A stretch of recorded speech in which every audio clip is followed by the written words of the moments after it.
ಆಚರಣೆ ಮಾಡಲಾಯಿತು. ಚಿಂಚೋಳಿಯ ಮಿನಿ ವಿಧಾನಸೌಧ ಆವರಣದಲ್ಲಿ ಜರುಗಿದ ರಾಜ್ಯೋತ್ಸವವು ಭುವನೇಶ್ವರಿ ತಾಯಿಯ ಭಾವಚಿತ್ರಕ್ಕೆ ಪೂಜೆ ಸಲ್ಲಿಸಿ ಧ್ವಜಾರೋಹಣ ಮಾಡಲಾಯಿತು. ತದನಂತರ ಸಮಾರಂಭದಲ್ಲಿ ಚಿಂಚೋಳಿ ಕ್ಷೇತ್ರದಲ್ಲಿ ವಿವಿಧ ಸಾಧನೆಗೈದವರನ್ನು ವಿಶೇಷವಾಗಿ ನೆನಪಿನ ಕಾಣಿಕೆ ಕೊಟ್ಟು ಸನ್ಮಾನಿಸಲಾಯಿತು. ಹಾಗೂ ವಿವಿಧ ಕನ್ನಪರ ಹೋರಾಟಗಾರರನ್ನು ಸಹ ನೆನಪಿನ ಕಾಣಿಕೆ ಕೊಟ್ಟು ಸನ್ಮಾನಿಸಲಾಯಿತು. ಈ ಸಂದರ್ಭದಲ್ಲಿ ಮಾತನಾಡಿದ ಮಲ್ಲಿಕಾರ್ಜುನ್ ಪಾಲ್ಮೂರ್ ಎಲ್ಲರಿಗೂ ಕರ್ನಾಟಕ ರಾಜ್ಯೋತ್ಸವದ ಶುಭಾಶಯ ಹೇಳಿ, ಇಂದು ಕೇವಲ ನವೆಂಬರ್ 1 ಕನ್ನಡ ಭಾಷೆ ಅಭಿಮಾನಿಗಳಾಗಿದ್ದಾರೆ. ನಮ್ಮ ಕನ್ನಡ ಭಾಷೆ ಅಚ್ಚುಮೆಚ್ಚಿನ ಭಾಷೆ. ನಾವು ವಿವಿಧ ರಾಜ್ಯಗಳಿಗೆ ದೇಶಗಳಿಗೆ ಹೋದರೆ ನಮ್ಮ ಭಾಷೆಯಲ್ಲಿಯೇ ಮಾತನಾಡಬೇಕು. ಕನ್ನಡ ಭಾಷೆಯ ಅಪ್ಪಟ ಅಭಿಮಾನಿಗಳು ಡಾಕ್ಟರ್ ರಾಜ್ಕುಮಾರ್, ಶಂಕರ್ ನಾಗ್, ಕುವೆಂಪು ಹಲವಾರು ಮಹಾನ್ ನಾಯಕರು ನಮ್ಮ ಕನ್ನಡ ಭಾಷೆಯ ಅಭಿಮಾನಿಗಳು ಇದ್ದಾರೆ. ನಾವು ಸಹ ಬೇರೆ ಯಾವುದೇ ರಾಜ್ಯಗಳಿಗೆ ಹೋದರೆ ನಮ್ಮ ಭಾಷೆಯಲ್ಲಿಯೇ ಮಾತನಾಡಿ ಕನ್ನಡ ಬೆಳೆಸಿ ಕನ್ನಡ ಉಳಿಸಿ ಎಂದು ಹೇಳಿದರು. ಮತ್ತು ನಿಯಮಗಳನ್ನು ಅನುಸರಿಸಿ ಸರಳವಾಗಿ ಮತ್ತು ಅರ್ಥಪೂರ್ಣವಾಗಿ ಕನ್ನಡ ರಾಜ್ಯೋತ್ಸವವನ್ನು ಆಚರಣೆ ಮಾಡಿದೆವು. ಇವತ್ತು ಭಾಷೆವಾರು ಪ್ರಾಂತಗಳು ವಿಂಗಡಣೆಯ ನಂತರ 1973 ನವೆಂಬರ್ 1ಕ್ಕೆ ಕರ್ನಾಟಕ ರಾಜ್ಯ ಉದಯಿಸಿತು.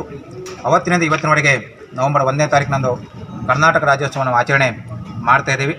ಈ ಕರ್ನಾಟಕ ರಾಜ್ಯೋತ್ಸವ ನಮ್ಮ ಚಿಂಚೋಳಿ ಗಡಿಭಾಗದಲ್ಲಿ ಕೇವಲ ನವೆಂಬರ್ 1ಕ್ಕೆ ಮಾತ್ರ ಆಚರಣೆ ಮಾಡಿ ಬಿಡಲಾರದೆ ನಾವು ಇಡೀ ಮಾಸಾದ್ಯಂತ ಗಡಿ ಭಾಗದಲ್ಲಿ ಹಲವಾರು ಕಾರ್ಯಕ್ರಮ ಹಮ್ಮಿಕೊಳ್ಳೋದ್ರ ಮೂಲಕ ಆ ಒಂದು ಕನ್ನಡ ಜಾಗೃತಿ ಮೂಡ್ತಕ್ಕಂಥ ಕೆಲಸ ಇವತ್ತು ನಮ್ಮ ತಾಲೂಕಿನಲ್ಲಿ ನಾವು ಮಾಡ್ತಾಯಿದ್ದೇವೆ.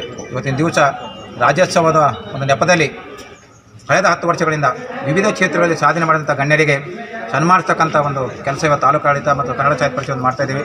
ಇವತ್ತಿನ ದಿವಸ ನೀಟ್ ಪರೀಕ್ಷೆಯಲ್ಲಿ ಇಡೀ ದೇಶಕ್ಕೆ 10ನೇ ರ್ಯಾಂಕ್ ಪಡೆದಂಥ ಮತ್ತು ರಾಜ್ಯಕ್ಕೆ 1ನೇ ರ್ಯಾಂಕ್ ಪಡೆದಂಥ ಶ್ರೀ ಕಾರ್ತಿಕ್ ರೆಡ್ಡಿ ಮತ್ತು ಚಿಂಚೋಳಿ ತಾಲೂಕಿನ ಮೋಗ ಗ್ರಾಮದವರು ಅವರನ್ನು ಕರೆಸಿ ಇವತ್ತು ಸನ್ಮಾನವನ್ನು ಸಹ ಈ ವೇದಿಕೆಯಲ್ಲಿ ನಾವು ಮಾಡಿದ್ದೇವೆ. ಅದ್ರ ಜೊತೆಯಲ್ಲಿ ಕೃಷಿ ಕ್ಷೇತ್ರದಲ್ಲಿ, ಸಾಹಿತ್ಯ ಕ್ಷೇತ್ರದಲ್ಲಿ, ಸಂಗೀತ ಕ್ಷೇತ್ರದಲ್ಲಿ, ಹೀಗೆ ಹಲವಾರು ಕ್ಷೇತ್ರಗಳಲ್ಲಿ ಸಾಧನೆ ಮಾಡಿದಂಥ ಗಣ್ಯರಿಗೆ ಕನ್ನಡಪರ ಸಂಘಟನೆ, ಕನ್ನಡಕ್ಕೆ ಹೋರಾಟ ಮಾಡ್ತಕ್ಕಂಥ ಸಂಘಟನೆ ಮುಖಂಡರಿಗೂ ಸಹ ಈ ವೇದಿಕೆಯಲ್ಲಿ ಸನ್ಮಾನ ಮಾಡಲಾಗಿದೆ.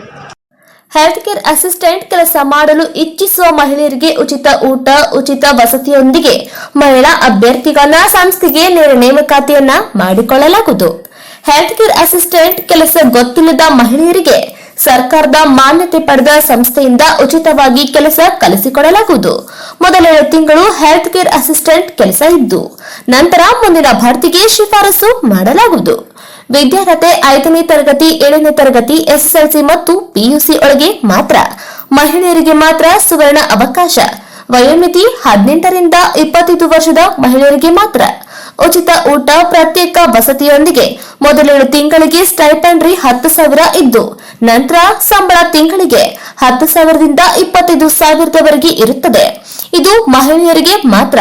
ಏಜೆನ್ಸಿ ಅಲ್ಲ, ಇದು ಸರ್ಕಾರದ ಮಾನ್ಯತೆ ಪಡೆದ ಸಂಸ್ಥೆಗೆ 900 ಮಹಿಳಾ ಅಭ್ಯರ್ಥಿಗಳಿಗೆ ನೇರ ನೇಮಕಾತಿ. ಮೊದಲು ಬಂದವರಿಗೆ ಮೊದಲ ಆದ್ಯತೆ.